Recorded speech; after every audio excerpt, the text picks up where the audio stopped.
Enricher is my design studio. I founded it in 2015 with a group of designers, and we base our designs on environmental enrichment. Environmental enrichment is something that is discovered in neuroscience already in the 40s of the last century. And what they figured out is that the physical environment influences the development of your brain. On the left, you see a standard cage. It was used for mice. And when the mice were in the cage, they did not need to process a lot of stimuli, so they did not need so much brain to live in a standard cage. And when they compared the development of diseases to mice in a standard cage to a cage with a treadmill, with stairs, with some different tactilities, and they figured out that the mice developed more brain areas and more neural paths. And this also increased the resilience of the brain of the mice. And this phenomenon is called environmental enrichment. And what happened to the mice is that the mice in the enriched cage, they became 1.5 times older. They died less quickly from a disease. And when they got diseased, they recovered quicker. So the question came, what is environmental enrichment? And we went in 2016 to University of Cambridge to talk with a professor of neurobiology to figure out how we as designers can translate environmental enrichment into the work environment.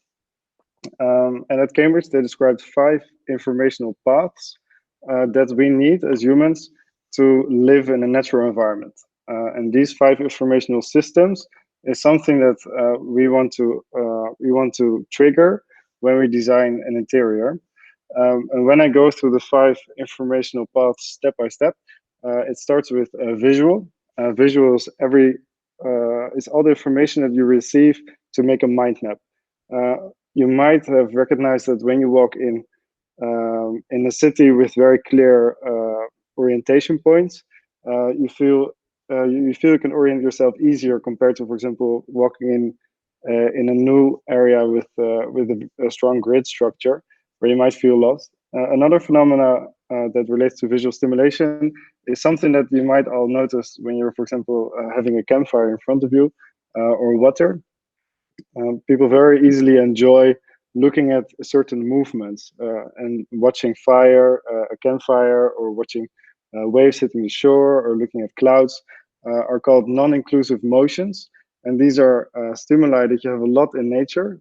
If you see a tree moving a bit in the air, but you don't see them that often indoors. So the question is, how do you translate that type of visual stimulation to an interior?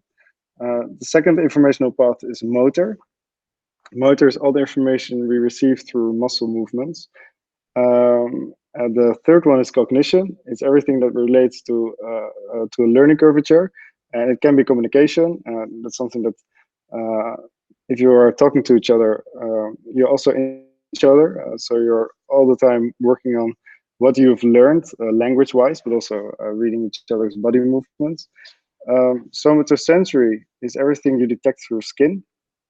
It can be tactilities, but also, for example, temperature, humidities, and 2 other things that we might not recognize as a detection of the skin is taste and scent. And the last one is circadian rhythms, and that's everything that relates to biorhythm.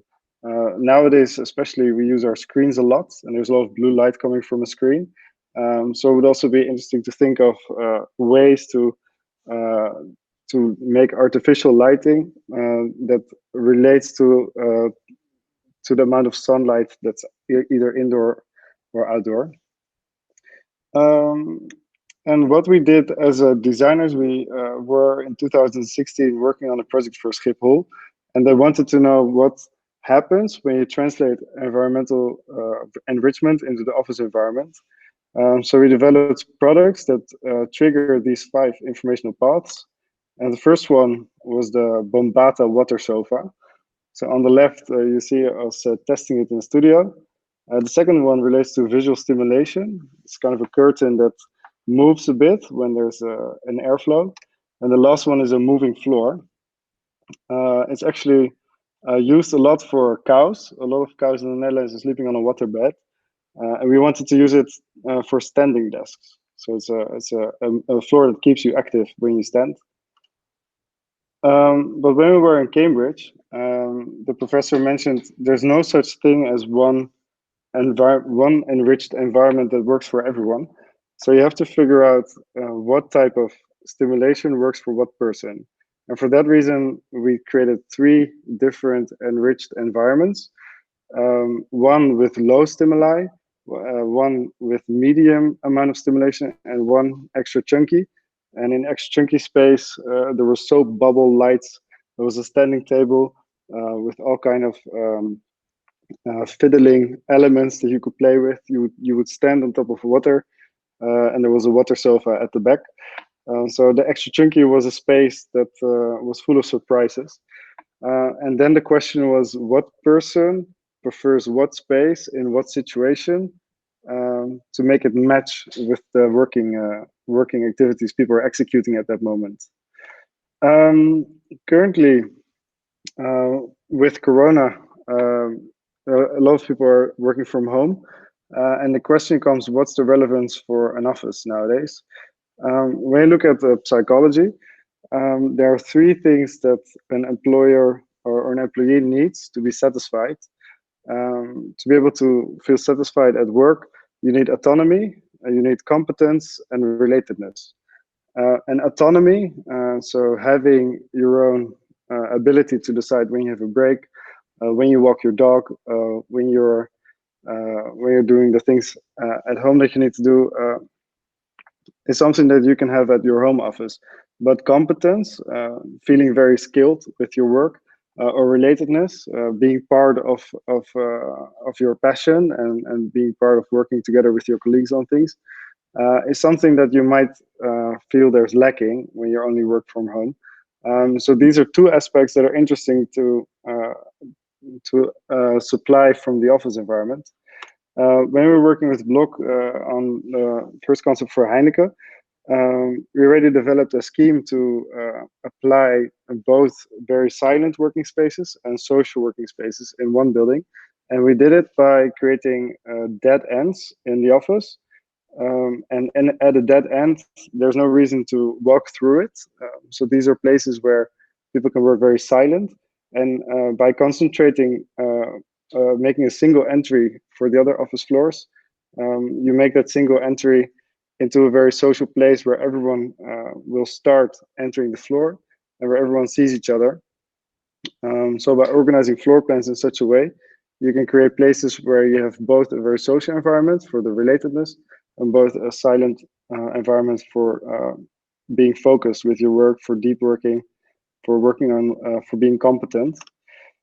And this is a section of what it might look like. So it's an office is kind of a corridor, and with every corridor, with every room, you walk from a more silent room. So by passing through several rooms, you go from a social room to a more silent room.